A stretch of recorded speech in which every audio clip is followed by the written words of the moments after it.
We were the three, bound by fate, or so we believed.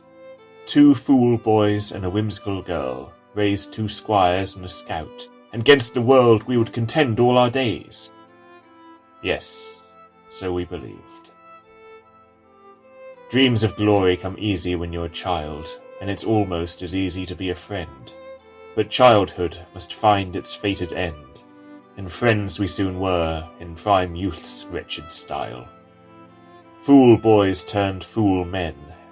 We both fell deeply in love with the woman grown from the girl we'd known. We could find no worth but in her alone. Down a path rife with pain, our hearts had us shoved. I had known for many years in my honest soul that I was never quite my friend's equal, not in boldness nor wit, not as fair nor tall. Inevitably, our beloved's heart he stole. I resolved to make a secret of my heartache, not that those love-struck 2 would have noticed. Lost to first love's bliss, I was hardly missed, but still I hid it, for all 3 of our sakes. When there came a call for fighting men to depart for a new settled land far to the north, I eagerly volunteered to set forth, to see if distance would impart some healing art. With this news, at least, they seemed to remember me, and seemed astounded that I feigned to leave, their sentiments enduring and naive that we could, even now, remain fate's chosen 3. Though we 3 were done, my victorious best friend contrived a bold gesture worthy of him, and asked she whom we loved to marry him ere I left, a good memory to mark the end. And what did she say but yes to the man she loved? And what could I say as I shook his hand but yes, when he asked me to be his best man? For one last time, I thought, fate struck me with its glove. My resolve contended against my hated heartache, yet still, part of me was happy for them, and I was not tempted to detest them. I'd be the least of the 3 one last time, for their sakes. Much rushing and strife nonetheless made a wedding fit for the bride and groom, adored and blessed, and mickle of joy for the honest guests. I grinned on, and focused on where I'd be heading. I spoke a speech which drove me close to rage to write, and drank but sparingly at the reception for fear that drink would loose my dejection. Yet when all was done, I'd won my stupid fight. Then there at the end, with the road set before me, I felt a faint hope. Perhaps there'd be found a good life for me. I might settle down, meet someone who'd render moot all my misery. My smile was not forced when I bid my goodbyes to my 2 friends beside the castle gate.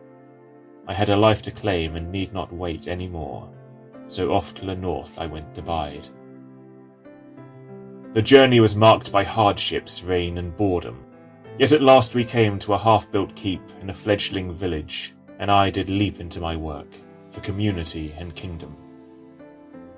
Said work took the form of daily patrols through lands devoid of even wolves to pester us, nor wolf-heads. We were too young for their fuss. There was little there for me and my nightly band. By the thin sliver of noble blood in my veins, I was forbidden the work of the serfs, but oh how I longed my new home to serve, to distract from the thoughts I could not drive away. I came to envy those air-busy commoners, the builders and fishers and foragers. The best I could do was play the hunter with my knights, yet even this conjured thoughts of her. Yet time built up our settlement, and newcomers came here to build new lives, and in just 2 years our village did thrive, and I was pulled from my heart's strange banishment. With little else for us to do, we disused knights would charge train a number of men-at-arms to guard and defend and do proper harms, for sooner or later there must come cause to fight. We'd stayed in practice through many a mock duel, staying fit and ready as duty bid, as well as tedium. Yet all we did served us well in making soldiers of the rabble, purpose and responsibility satisfied after eluding my grasp for so long. Yet once more, and too soon, it all went wrong, for I received word that my 2 old friends had died. The news was brought by a haggard servant of theirs. She whom I loved had died in childbirth, and my old friend found an end with no worth, made careless by grief in winter, by the cold snared. Their servant brought 2 things more with the dread tidings: their young son, an uncomprehending babe, and a letter charging me this boy to raise. His godfather they had named me, without asking. I was too racked by grief and brought low by surprise to do aught but fall back on my duty of caring for this boy foisted on me. Conscience, I resolved, must now be my only guide. With the aid and counsel of friends who were parents, and the kindly help of a wise wet nurse, through the first shaky weeks we 2 traversed. Much coveted focus my needy godson lent. It was almost a month ere life made sense again, and my godson and I found our routine. My captain named him my squire-to-be once he was old enough to serve and be trained. I swore to my friends and myself many times that I would take good care of their poor son, and do whatever thus needed be done, though again, it seemed, fate dealt me a hand unkind. Every time I looked at that boy, I saw the 2 I loved and would ne'er see again.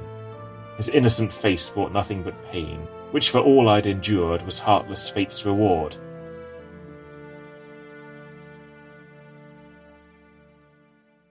Yet, needless to say, none of that was his intent, and I'd be damned if I'd let my wretched pain fester and twist itself into blame. I would raise him like my own son. So my charge went. It was so difficult at first, not just for grief, but because I was just so unready for this unsought responsibility, that I'd adapt, initially, defied belief. With each evening's meal I feared I'd poison him, or that he'd smother himself in his sleep. Such fears were legion, and they struck me deep. Each new day my mind conjured some new frightful whim.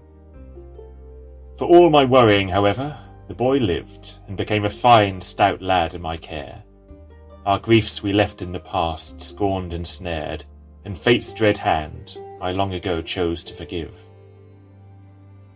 I never did raise a family of my own. When all was done, there was simply no one. But at least my unfairly handsome godson earned his happiness, and a kinder life does know.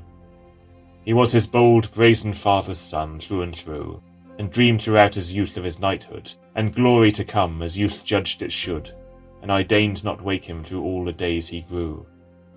My final oath, and one repeated most of all, was that the boy who'd been entrusted to me must never be cursed to become like me, his fate set by the miseries which must befall.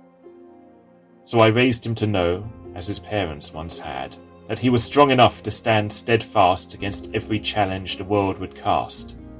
Such confidence served him through times good and bad. Now, with my end near, he has all that I once craved, a wife, children, glory fit for a knight. Yet what envy I can conjure is slight. Soon I can rest, and death does not find me ashamed.